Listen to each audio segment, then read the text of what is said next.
Alô, ouvintes e internautas! Estamos iniciando o primeiro programa Futebol, Grenal e Cultura. Eu sou o jornalista e mestre em comunicação Marcelo Farina. Estarei com vocês de agora em diante ancorando o canal do Farina, com as principais notícias da dupla Grenal e do futebol em geral. O programa tem o oferecimento de System Frio. Câmara fria é com qualidade e conhecimento. No primeiro bloco, vamos fazer um resumo do status de Grêmio e Internacional em suas preparações para a temporada de 2026. Lembrando que já no dia 25 de janeiro, no domingo, tem Grenal. E você confere tudo aqui no canal do Farina. Já no segundo bloco, vamos conversar com um torcedor do Grêmio e vamos falar também do futebol paulista. Já que falamos em Grenal, quem é o favorito? O Inter, atual campeão gaúcho e que quase foi rebaixado na temporada de 2025? O Grêmio, que remontou seu time e busca recuperar a hegemonia no gauchão? Essas perguntas nós vamos discuti-las e refletir melhor daqui a pouco. A verdade é que os dois clubes ainda estão em fase de pré-temporada e reconstrução, depois de um ano de 2025 que não foi dos melhores para o futebol gaúcho. O Grêmio começa uma nova gestão com o presidente Odorico Roman. Reoxigenou o vestiário com o português Luiz Castro com novas ideias de jogo. O gringo promete aproveitar melhor a base, dando chances para novos talentos, como Roger, Gabriel Mack, Thiaguinho. As mudanças não param por aí. Luiz Castro promete um time de futebol diferente daquele que o torcedor gremista estava acostumado com o Mano Menezes, que organizava um time a partir do sistema defensivo. Para quem não conhece Luiz Castro, é bom lembrar que este foi o treinador que liderou o Campeonato Brasileiro de 2023, até sua saída, quando deixou o Botafogo com a melhor campanha da história do primeiro turno. Depois disso, o time despencou na tabela. O Campeonato Gaúcho tem servido de laboratório para o treinador conhecer a base e também dar visibilidade a veteranos, como o Arthur, a grande contratação do Grêmio no ano de 2025. Tem também jogadores como William, Marcos Rocha, Kahneman e o recém-contratado Everton, um jogador de 38 anos que promete acirrar uma disputa ali com o Thiago Volpe no gol do Grêmio. Ainda é difícil projetar uma base, mas acreditamos que no Grenal já teremos uma ideia melhor desse Grêmio de 2026, até porque 4 dias depois já tem a estreia no Campeonato Brasileiro contra o Fluminense no Maracanã. Depois do intervalo, falaremos mais do Internacional e suas perspectivas para 2026.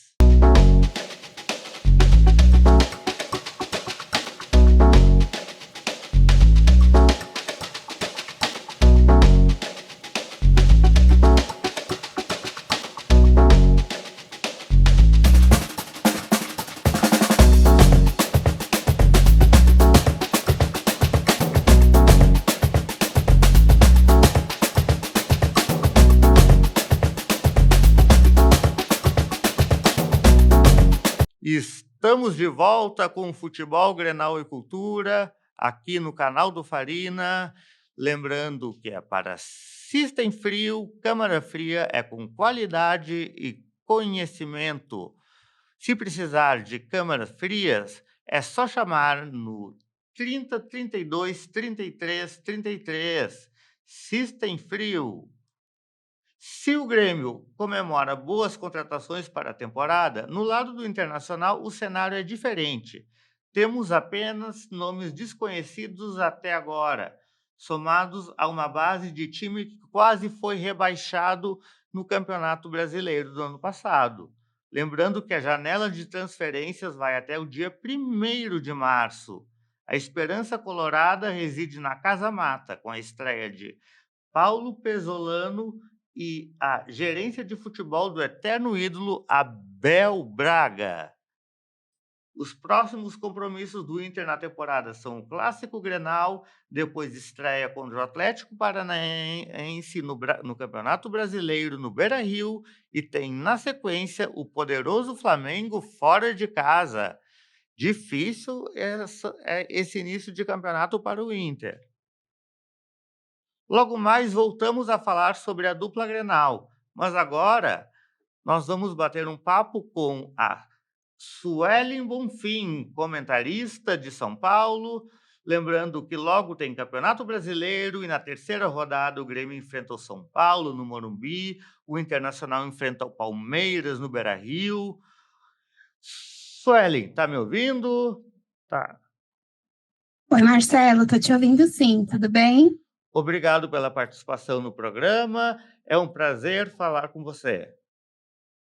Prazer é meu. Como os grandes Bora falar. Como os grandes paulistas estão encarando esse início, essa preparação para o Campeonato Brasileiro? Tivemos um grande tombo do Palmeiras contra o Novo Horizontino, tomou 4-0, já vem de uma seca de títulos nesse ano de 2025. Quero saber como é que está a preparação, começando a falar do Palmeiras primeiro. O Palmeiras, engraçado, né, falar que tá uma seca, tá um ano sem ganhar título, mas no ano passado o Palmeiras chegou aí na final da Copa Libertadores e disputou até o final também o Campeonato Brasileiro, mas enfim, é um time que tem estado nos últimos anos em muito destaque, então quando não ganha nenhum título e mais do que isso, perde duas disputas importantíssimas. Uma, o título do Campeonato Paulista para o seu maior rival, o Corinthians, e depois foi eliminado pelo mesmo Corinthians na Copa do Brasil, fica um clima um pouco mais pesado. Palmeiras, que até então estava bem, né? O futebol é muito engraçado, né? Até domingo o Palmeiras estava fazendo muito bem o começo do campeonato, administrando muito bem o elenco, tinha 3 vitórias consecutivas e, de repente, toma uma traulitada do Novo Horizontino, que, se a gente for olhar histórico, Novo Horizontino é um time que tem aí há 2 anos batido na trave para subir para a Série A, então não é um time, só porque está na Série B, tão de baixo nível assim, né? E aí o Palmeiras tomou um 4-0 e meio que pareceu que o negócio virou de cabeça para baixo, amanheceu com muros pichados lá no Allianz Parque, a torcida já fica um pouco revoltada, porque eu acredito que tem um pouco da animosidade, um pouco das coisas que vieram do ano passado pelo ano, que não é que foi ruim, mas não teve título, né? E é sobre isso que eu queria te perguntar. Já tem algum desgaste do Abel Ferreira no comando técnico e com a própria presidente Leila Pereira? Tu já sente a torcida desgastada com esses nomes que já vêm no comando do Palmeiras por várias temporadas, e várias temporadas de títulos. É bom frisar aqui, o Palmeiras ganhou muita coisa nesse tempo. Exatamente, acho que a torcida do Palmeiras está um pouco mal acostumada, mas sim, tem uma parte da torcida que já demonstra um desgaste, e eu percebo até o próprio Abel também com um pouco mais desgastado com essa relação, principalmente pelo que aconteceu ano passado na eliminação para o Corinthians. Aquilo ficou muito marcado para ele, porque ele foi vaiado, né? O Palmeiras caiu no Allianz Parque, jogando muito mal os 2 jogos, o Corinthians venceu os 2 jogos, e aí a torcida do Palmeiras vaiou. Então, acredito que ali gerou muito mais fricção do que das outras vezes, embora depois o Palmeiras tenha conseguido se recuperar, foi bem na Libertadores, chega na final, disputou o Campeonato Brasileiro até as últimas rodadas, mas eu acho que já tem um desgaste, sim. E o próprio temperamento do Abel, isso também soma contra ele nesse momento mais turbulento? Ah, com certeza, né? O Abel, desde sempre, mesmo com o Palmeiras ganhando, ele dá umas entrevistas assim meio atravessadas, então isso com certeza pesa contra também. E o Santos de Neymar e Gabigol, o que dá para esperar desse time? Assim, eu acho que o Santos, o que ele tem de melhor tá no banco de reservas, que é o Vojvoda, né? Acho que é um técnico muito bom e ele, quando chegou no Santos, já conseguiu acertar algumas coisas ali na maneira do Santos jogar tudo, mas é uma indefinição, né? O Santos, até o final do Campeonato Brasileiro, disputou ali para não cair, teve no Neymar um nome muito importante na reta final, porque ele não estava bem, precisava parar, fazer uma cirurgia no joelho, ele deu uma esticada, conseguiu salvar o Santos do rebaixamento e agora chegou o Gabigol. Só que o Gabigol não é o Gabigol de 2019, né? Então a gente vai precisar esperar aí para ver como esses dois chegam. Tecnicamente falando, o Neymar é indiscutível, mas ele tem a questão física, e o Gabigol também. E aí precisa ver como o Vojvoda vai fazer para montar esse time com dois jogadores que, teoricamente, se estiverem jogando juntos, vão ser dois jogadores a menos naquele primeiro combate dos atacantes, vão ser dois jogadores a menos para fazer recomposição. Então, eu estou um pouco curiosa, Santos, para ver como que o Santos vai jogar com esses dois jogadores. Tecnicamente são ótimos, mas fisicamente não sei o quanto que eles vão colaborar e entregar. E claro, tem a questão de administrar 2 estrelas desse tamanho. Sem dúvida nenhuma. Mas acho que tem uma coisa ali dos dois que tem uma amizade, né? Dos dois, Sim. enfim. E aí eu acho que isso ameniza um pouco. Vamos ver aí, né? Jogador de futebol tem muito ego. Então, por mais que a gente fale, ai, tem amizade, mas um fio desencapado já é o suficiente para estragar muita coisa. Vamos acompanhar. Mas o Santos, assim, expectativa mesmo, acho que tentar fazer uma boa Sul-Americana, no Paulista já está meio que derrapando. O Paulista está muito complicado, porque mudou a regra, então os times grandes vão ter dificuldades aí para se classificar, mas brasileiro, acho que o Santos vai disputar ali para tentar ficar na primeira parte da tabela. Será que dá para esperar um Neymar na Copa do Mundo? Ou isso aí já é um projeto meio que quase impossível? O Neymar na Copa do Mundo depende mais dele do que de qualquer outra coisa, né? O Neymar, várias vezes, o Ancelotti já falou que ele não precisa ser testado. Todo mundo já sabe que o Neymar é capaz de entregar, mas ele precisa estar bem fisicamente. Acho que se ele chegar na última convocação, voando, entregando muito bem no Santos, sem ter se machucado, fazendo gols, é uma possibilidade dele ir sim, porque é um jogador que não precisa ser testado. Só que ele precisa se dedicar, né? O Neymar, ele tem questões físicas, já não é um jogador tão jovem e ele precisa se comprometer com isso. Se ele quiser ir para a Copa e ele se cuidar e ele der tudo certo e ele não se lesionar, eu acho que tem chance sim dele ser convocado. Sim, muito bem. Então agora vamos falar de um clube no qual você é especialista, você é uma das comentaristas do Corinthians, e eu queria saber como é que tá agora esse novo ânimo no Timão, depois da conquista da Copa do Brasil, com Dorival Júnior. O que o Corinthians está pensando para 2026, Suelen? O Corinthians que conseguiu a proeza de, num dos anos mais conturbados da sua história, ganhar 2 títulos, né? Então, acho que isso ajudou muito o Corinthians passar pela turbulência de 2025, todas as questões extra-campo foram muito difíceis, mas o time dentro de campo conseguiu ali se ajustar. E aí acaba subindo a régua para a temporada seguinte, né? Porque você defende um título paulista e defende um título de Copa do Brasil. O Corinthians conseguiu finalmente fazer cair o transfer ban, pagar, acertar as questões ali financeiras e tem se reforçado, mas tem buscado reforços que não custem, né? Jogadores livres no mercado ou por empréstimo pagando salário, e tem se reforçado bem.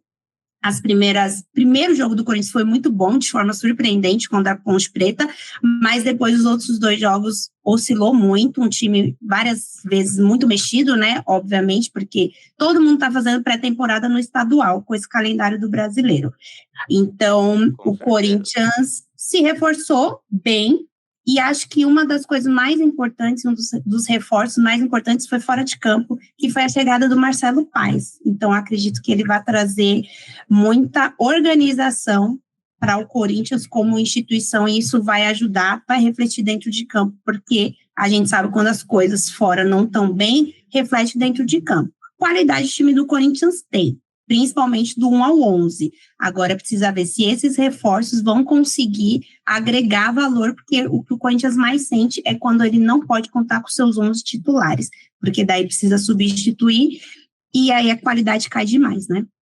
E já que falamos do fora de campo, a questão da dívida do Corinthians, ela estava num valor um pouco astronômico, como é que estão lidando com essa situação? O Corinthians já tem meios de conseguir novas receitas, reduzir um pouco essa dívida para conseguir daqui a pouco brigar com Palmeiras e Flamengo pelo protagonismo no futebol brasileiro?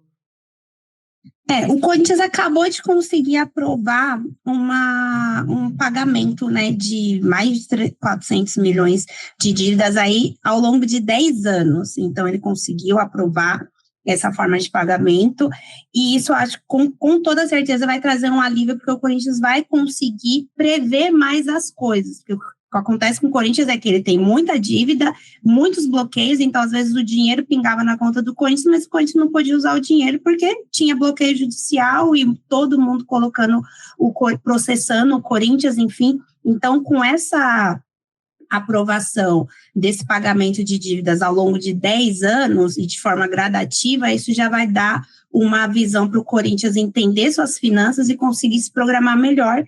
E o Marcelo Paes também falou sobre isso quando ele chegou, que não é a área dele, né, o marketing, enfim, mas que ele vai trabalhar junto com todas as áreas para aumentar as receitas do Corinthians e para ajudar o Corinthians a se organizar financeiramente. Até porque, se pensarmos bem, o Corinthians bem organizado, ele é um dos times que pode rivalizar com o Flamengo pelo tamanho da torcida. Se ele conseguir ajustar essas questões de gestão, daqui a pouco pode se transformar novamente numa grande potência do futebol brasileiro, já que nos últimos anos a hegemonia tem sido de Palmeiras e Flamengo. Sim, isso é uma esperança assim que a torcida sempre fala, né? Se o Corinthians fosse bem administrado, se o Corinthians conseguisse se organizar. De fato, o Corinthians é uma potência que durante muitos anos fica aí patinando por conta de má administração. Não tenho dúvida nenhuma que se o Corinthians se organizar internamente falando como instituição, ele vai com certeza conseguir rivalizar. Só que assim, o Corinthians tem muitas dívidas. Então, a torcida também precisa entender que isso é um processo, não vai ser da noite para o dia. A não ser que chegue alguém com muito dinheiro e resolva pagar as dívidas do Corinthians e investir, enfim, via SAF ou sei lá o quê, é um processo, não vai ser da noite para o dia. Então, a torcida também precisa entender isso, que aos trancos e barrancos você vai ter que ter paciência para esse time chegar nesse patamar de Flamengo e Palmeiras, que passaram por processos, né, recentes para isso, sofreram muito para chegar no que estão hoje. Às vezes a gente esquece disso. É verdade. E quem também está com problemas políticos agora é o São Paulo, né? Como é que tá esse desenrolar? Sei que tem uma questão do Casares, como é que estão as coisas pelos lados do Morumbi? Eu brinquei esses dias que o São Paulo está querendo rivalizar em todas as frentes com o Corinthians, inclusive questão de ex-presidente, né, sendo processado, sendo indiciado pelo Ministério Público. São Paulo quis ali se aproximar mais do seu rival. O Corinthians teve um presidente impeachment no ano passado e agora o Casares teve a votação, né, para ele ser afastado, enfim. E, de fato, as coisas estão bem feitas, porque tem muitas coisas aparecendo. Hoje, inclusive, vi de manhã que teve apreensão da Polícia, busca e apreensão da Polícia Federal, e muitas outras coisas estão aparecendo, e acaba que isso influencia, com toda certeza, dentro de campo, mas eu sinto que, com a saída do Casares, parece que deu um alívio, assim, no técnico, nos jogadores, meio que eu acho que o negócio internamente, de fato, não estava funcionando, estava todo mundo muito incomodado, e aí talvez, esse afastamento do Casares ajude o São Paulo dentro de campo para as coisas ficarem mais calmas, né? Mas a gente vai ter que observar as cenas dos próximos capítulos. De melhor que aconteceu para o São Paulo, além de estar tentando resolver esses pormenores, essas questões institucionais, é que São Paulo recuperou muitos jogadores que passaram ano passado no departamento médico, né? Então, embora não tenha tido tantos reforços, ele vai poder contar com seus principais jogadores aí. Caleri voltou, o Lucas está voltando, já fez mais jogos, enfim. Então, o Crespo vai ter mais possibilidades para escalar aí ao longo da temporada. O Crespo ele tem o respaldo da diretoria ou você acha que daqui a pouco, em eventuais insucessos, pode haver uma nova troca? Como é que está a situação dele agora no São Paulo?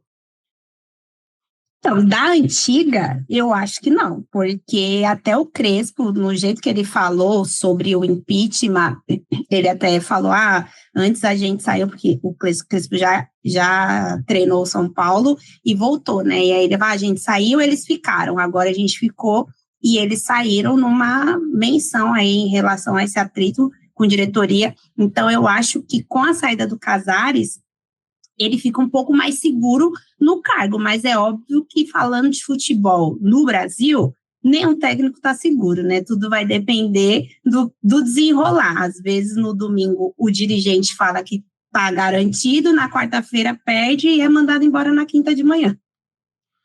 Bom, agora vamos fazer uma outra pergunta para você que acompanha um pouco de longe aí em São Paulo, mas como é que você tem visto a dupla Grenal com um olhar aí do centro do país de São Paulo? Você vê que perspectivas que esses dois clubes podem representar daqui a pouco uma ameaça ou uma disputa mais como coadjuvantes? Como é que você enxerga a dupla Grenal nesse momento, nesse começo de campeonato brasileiro? A gente vai precisar ver as primeiras rodadas ali, como que vão largar, né? Ali, 3 rodadas, 4 rodadas, os times que conseguem vencer, eles geralmente já ganham mais confiança e aí conseguem engrenar. O Grêmio e o Inter, ano passado, tiveram uma temporada muito oscilante, né? Inclusive, de forma surpreendente, o Inter chegou na última rodada podendo ser rebaixado, que ninguém esperava. Enfim, não vou mentir que aqui para os lados da capital paulista tinha muita gente torcendo para o Inter cair. Especialmente a torcida do Corinthians. Especialmente a torcida do Corinthians, mas o Inter conseguiu se safar. Então, precisa ver se esses dois times vão conseguir, para a temporada de 2026, se recuperarem do que foi do ano passado, que não foi uma temporada tão boa. O Grêmio aí, com alguns reforços, eu acho que o técnico, né, é um excelente reforço para o Grêmio, fez um bom trabalho aqui no Brasil, à frente do Botafogo. E eu também vi de forma surpreendente a liberação do Everton pelo Palmeiras para o Grêmio. O Palmeiras ele não tem tanto apego com os jogadores que se tornaram ídolos, que ganharam muitas coisas. Quando chega na hora de achar acho que o ciclo acabou, não faz muita novela, né? Ele vai, agradece, mas encerra muito bem, E obrigado. o Everton foi E aí, decisivo em vários momentos, foi pois protagonista desse time do Palmeiras. exatamente. E assim, se a gente for pensar, o Carlos Miguel não tem nem 15 jogos pelo Palmeiras e ele chegou no momento que o Everton estava lesionado. Então não foi nenhuma baixa técnica do Everton. Por isso que me pegou de surpresa. Mas enfim, acho que também o Everton vai ser um bom reforço pro Grêmio. E aí o Inter, gente, o Inter eu não sei o que ele quer muito da temporada, porque ele levou o Félix Torres emprestado do Corinthians, que Félix Torres tem uma passagem catastrófica pelo Corinthians, apesar de ser jogador de seleção, e o pessoal brinca que é o Fabinho Soldado que ainda está trabalhando pelo Corinthians, que ele virou diretor lá, né, e acabou tirando o Félix Torres da gente, que foi um favor, mas levando para o Internacional. Então, não sei se é hate ou se é fã. Não, a questão do Internacional é bem complicada, que a situação financeira também, ela é bem complicada, não tem verbas para grandes contratações e acaba tendo que pegar alguns refugos de outros times, tentar apostar na base, apesar da base do Inter também não estar tendo os melhores desempenhos, mas é essa situação que a própria torcida colorada não vê com boas perspectivas esse ano. Pelo contrário, está todo mundo esperando pelo fim do ano, por uma troca de diretoria, por uma troca de gestão, que possa, quem sabe, reoxigenar um pouco o clube, que possa trazer novas perspectivas, novos esperanças. Uhum. É mais ou menos essa situação. O que E é muito ruim, né? Você começa a temporada já querendo que ela acabe. Mas às vezes dá certo você pegar uns refugos de outros times, né? A gente brinca assim em relação ao Félix Torres, mas o Félix Torres na seleção dele, ele joga muito bem. Óbvio que tem que considerar quem tá ali fazendo dupla com ele, mas talvez eu acho que ele sentiu um pouco a pressão no Corinthians e de fato não conseguiu performar. Vamos ver aí o que vai acontecer no Inter. sim, temos um campeonato também totalmente atípico. O Inter não tem outros grandes títulos a disputar, tem o Campeonato Brasileiro e a Copa do Brasil, tirando o regional, abriu mão da participação na Copa Sul-Sudeste, que na verdade é uma Copa que já começa enfraquecida, porque os principais clubes dessa região eles estão fora, por estarem participando de Libertadores, Sul-Americana, né? Quase todos os times hoje no futebol brasileiro estão ou na Libertadores ou na Sul-Americana. Eu digo isso da Série A. Sim, sim. A gente brinca, né, que ou se você não for rebaixado, você tá ali com uma vaguinha na Sul-Americana, pelo menos.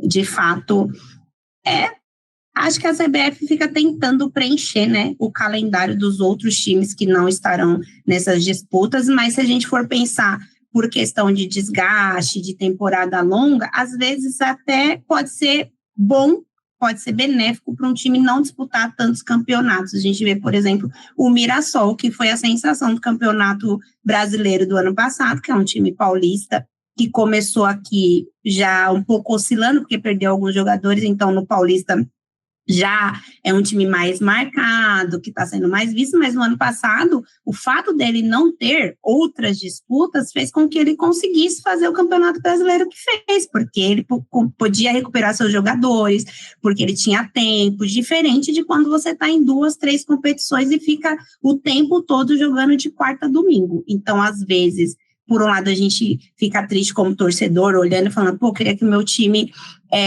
disputasse tudo. Mas, por outro lado, você pode se surpreender aí com o que o seu time pode fazer na temporada, porque vai ter fôlego, que o calendário tá uma loucura, né? Já dá para apontar algum favorito no Campeonato Brasileiro? A gente já, sem ver o que vai acontecer, a gente já coloca Flamengo e Palmeiras, né? Não tem como ser diferente. São times que têm os bons elencos, o Flamengo principalmente, né? O Flamengo tem 2 times, basicamente. E aí acho que o Cruzeiro chega muito forte também. Ano passado já fez uma temporada muito boa e acredito que ele vai manter esse ano. E aí vamos ver. De tropeço recente na estreia do Tite.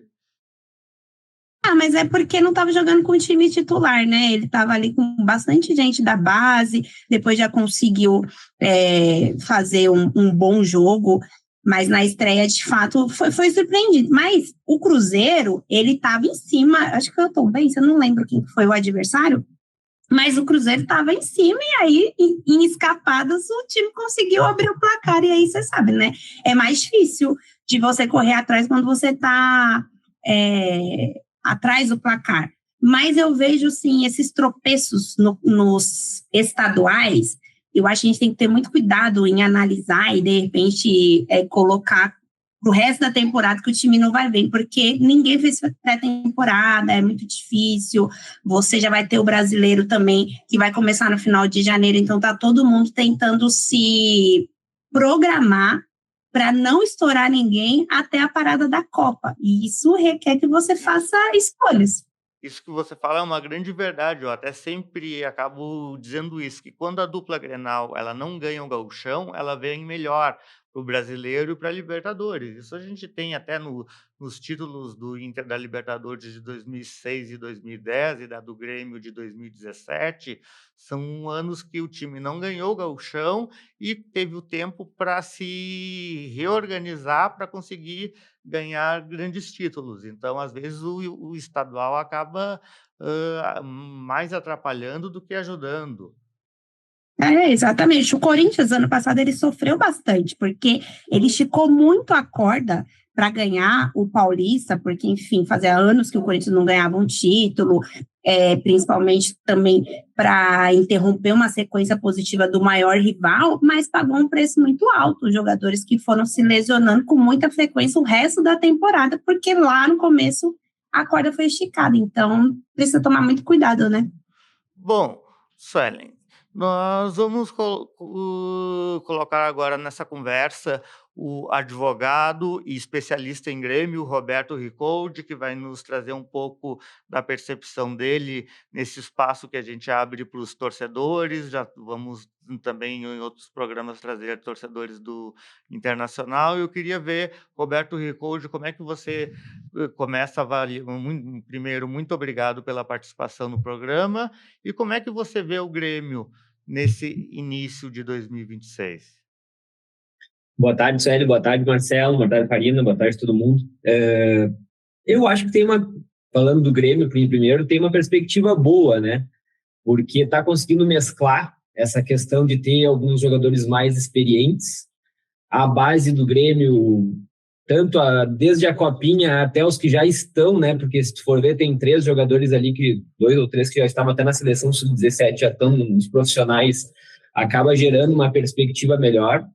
A dificuldade que eu vejo é que o Grêmio hoje ainda está um ou 2 degraus abaixo de Flamengo, Palmeiras, Cruzeiro e talvez alguns outros times. Vai ter um calendário cheio, então tem que montar um grupo um pouquinho maior, apesar de estar reduzindo um pouco o plantel, né? Se tu for ver, dispensou quase 20 jogadores ali, entre dispensa, empréstimo e outras coisas. Então eu acho a perspectiva ela é boa, assim. O campeonato regional ele engana bobo, né? Não dá para achar que agora... Velha frase do saudoso Vianney Carlet, o campeonato engana bobo. Engana bobo, não dá para pegar como parâmetro, porque assim como tem uma discrepância às vezes do Palmeiras e do Flamengo, tem uma discrepância da dupla Grenal com o interior, né? É muito dinheiro, tem muita informação no meio, né? Muita coisa acontece. Mesmo com os clubes do interior fazendo uma pré-temporada um mês antes ali, às vezes, tu vê o Cruzeiro que passou trabalho no primeiro jogo. Os caras fizeram acho que 7 dias, 10 dias de pré-temporada. Alguns se cuidam mais, outros se cuidam menos. Uns chegam com a perna cansada, outros... enfim, nem tão muito afim, porque tem gente que a gente sabe que regional eles já não jogam com a mesma, vão jogar de repente a final, num clássico. Então eu acho complicado usar o regional como parâmetro, né? Eu acho que provavelmente aqui para nós o nosso parâmetro vai ser um pouco no Grenal, que é final de semana que vem, e depois que já joga contra o Fluminense no Maracanã, que daí já é um jogo mais realista, né? É uma trocação, vamos dizer assim. O Grêmio e o Fluminense, eu entendo que... Eu acho que o Fluminense está melhor hoje, até porque ele tem muito dinheiro na questão do Mundial, né? Então eles estão com uma capacidade de contratação maior, apesar de o Grêmio ter feito mágicas aí para contratar alguns jogadores, principalmente lá na metade do ano passado, inclusive o Arthur, que é uma contratação extra, diferente. Poucos times têm um jogador assim, diferente. Então, a perspectiva eu acho que é boa, apesar de eu achar que tanto o Grêmio contra o Inter, né, falando do co-irmão, a gente acabou deixando distanciar um pouco. Acho que quase todos os times brasileiros, né? Porque o Flamengo e o Palmeiras, hoje eu incluiria o Cruzeiro nesse seleto grupo aí, que eu acho que as contratações, eles buscaram o Gerson agora, eles seguem forte, não liberaram o Caio Jorge, que em outros times já teriam liberado, então é difícil. Na dupla Grenal, tu chega com um pouquinho mais de dinheiro, o Flamengo, o Inter devia lá, já liberou o Vitão porque tinha dívida e precisava do dinheiro. O Grêmio, provavelmente, se fizer uma proposta maior, acaba vendendo. O próprio Alisson, que era o destaque do Grêmio ano passado, rapidinho vendeu. Então, ainda fico com um pouco de receio, porque a gente acaba perdendo muito fácil alguns jogadores. Assim, é necessária a venda, né, para isso, mas Então a gente acaba ficando com um certo receio, vamos dizer assim.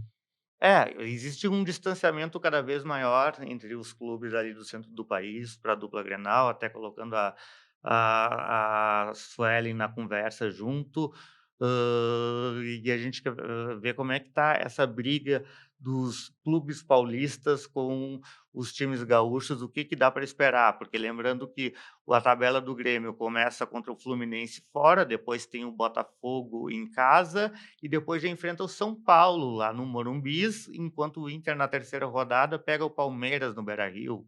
Então, o que que dá para ver dessa disputa? Como é que vocês analisam essa briga aí?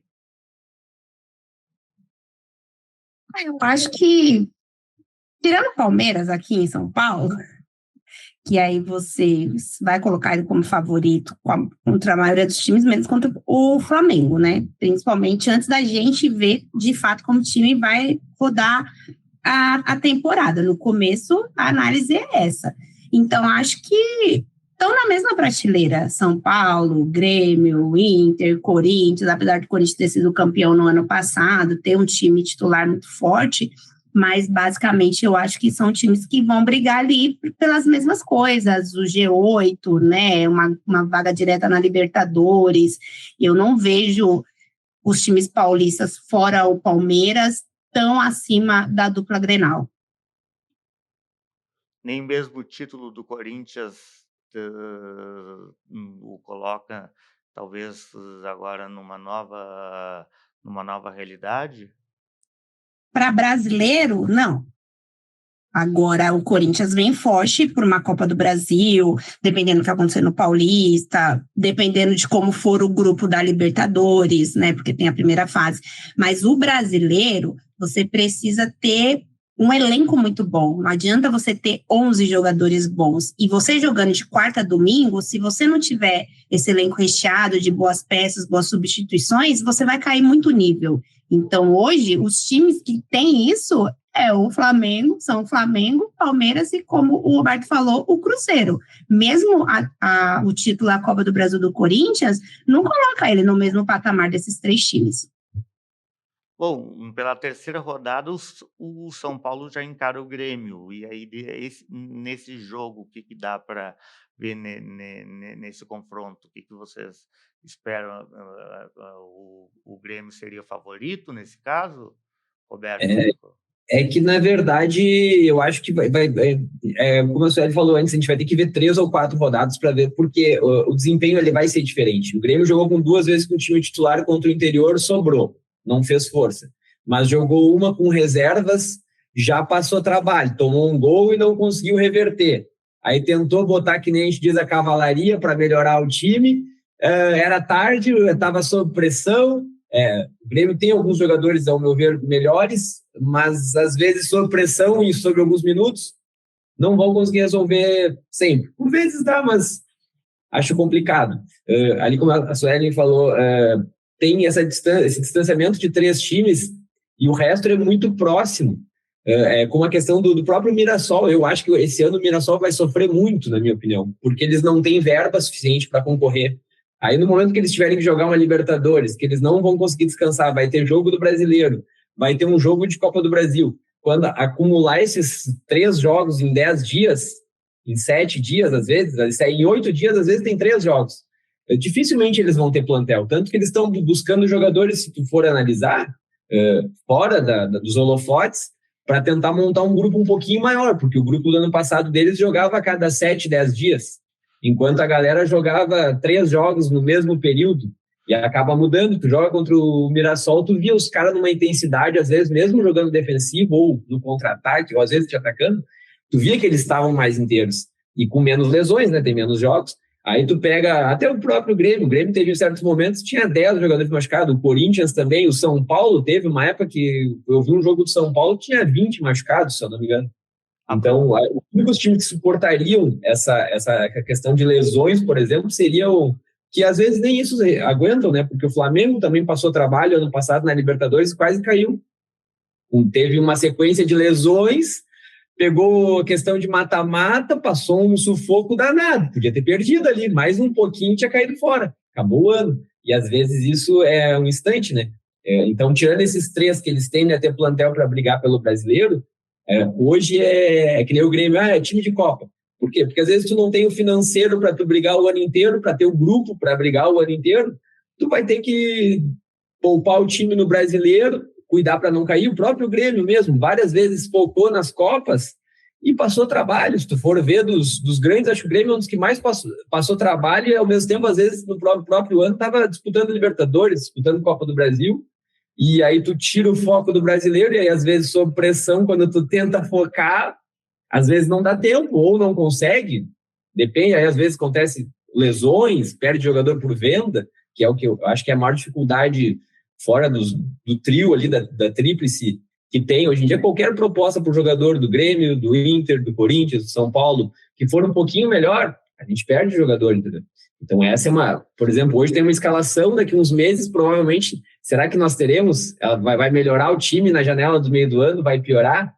O Grêmio, ano passado, no começo do ano, era péssimo, horrível, horripilante.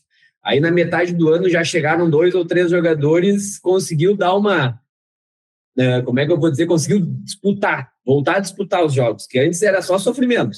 Aí, agora, já com algumas contratações, eu já vejo uma perspectiva um pouco melhor. O próprio Everton, como citou ali a Suelen, já é um grande reforço também, jogador de nível de seleção brasileira, já pode garantir uma titularidade, apesar do Grêmio ter bons goleiros, tem o próprio Grando, o Thiago Volpe. É que não são confiáveis, né? Ainda ninguém provou ali. O Volpe, tanto pelo que eu vi, está fechando com o Bragantino. O Volpe foi o responsável por eliminações do Grêmio. Assim como ajudou, ele, na minha opinião, mais prejudicou do que ajudou. O Grando, eu acho que eu tenho uma boa perspectiva, ele é novo ainda, ele pode repetir, não, né, guardadas as proporções do Groy, a história do Groy. Ela se assemelha, mas a questão do Everton, acho que é questão de experiência, e até porque o campeonato é longo. O Everton se machucou, o Palmeiras buscou outro goleiro. Daqui a pouco o Grando machucou o Everton, quem tem um, não tem nenhum, né? Quem tem 2, tem um. Então, o campeonato é muito longo. Eu estava olhando esses tempos, a perspectiva dos times grandes são 3 jogadores por posição.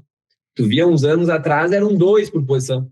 Hoje em dia, para tu montar um plantel com 3, acaba ficando caro, o cara fica desmotivado, acontece vários fatores que em 1, 2, 3 jogos ali com derrotas, provavelmente o time já implode dentro. E aí um time, às vezes, que é bom, não dá certo. Aí o próprio Mirassol, que na minha opinião era um time modesto, humilde, mas encaixadinho. Aproveitando a deixa do Mirassol, não sei se a Suelen tem essa informação, já se sabe onde vai jogar o Mirassol na Libertadores?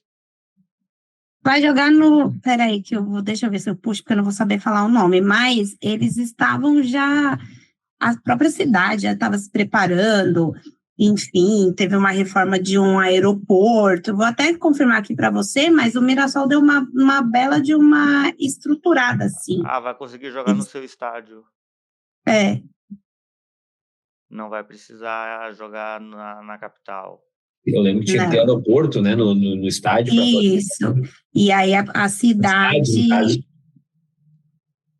A cidade como um todo, né, abraçou o projeto também, e aí foi também se preparando. Então, essa reforma do aeroporto permitiu que o Mirassol jogasse em casa.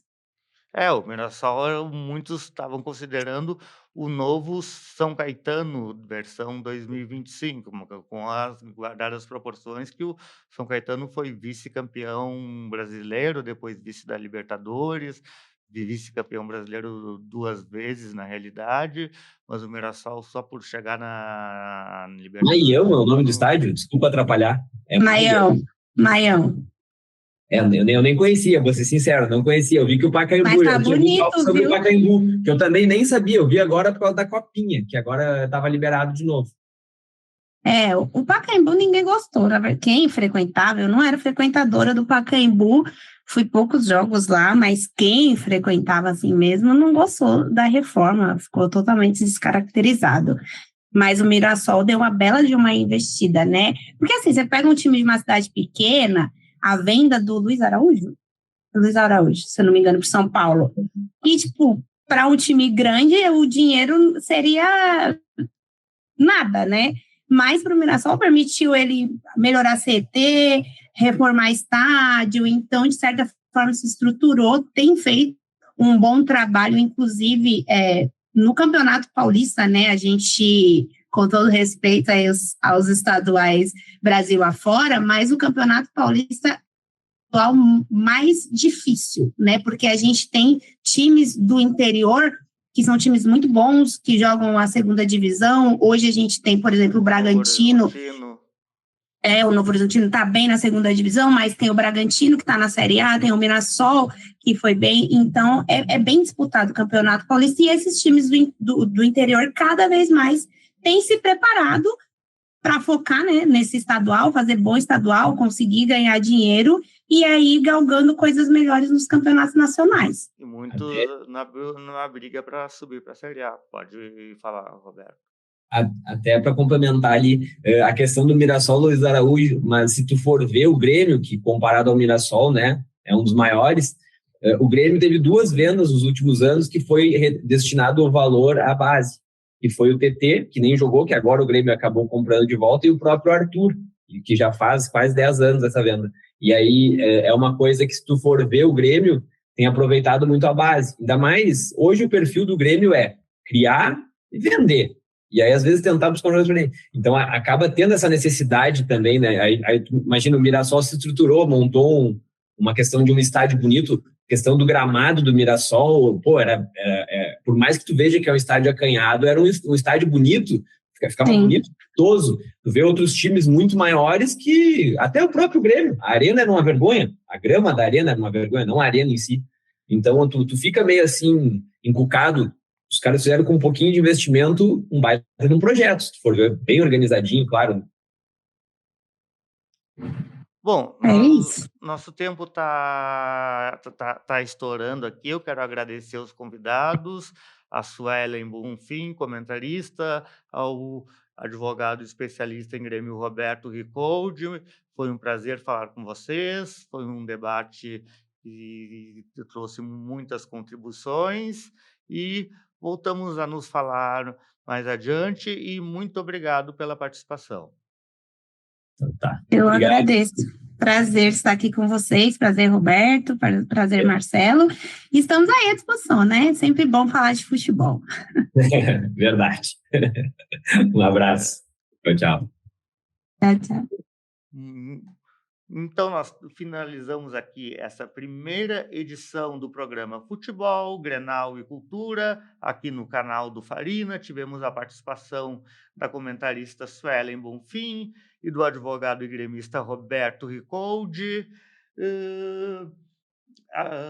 O programa foi um oferecimento de System Frio. Câmara Fria é com qualidade e conhecimento. Se você gostou do vídeo, curta, compartilha e se inscreva no canal.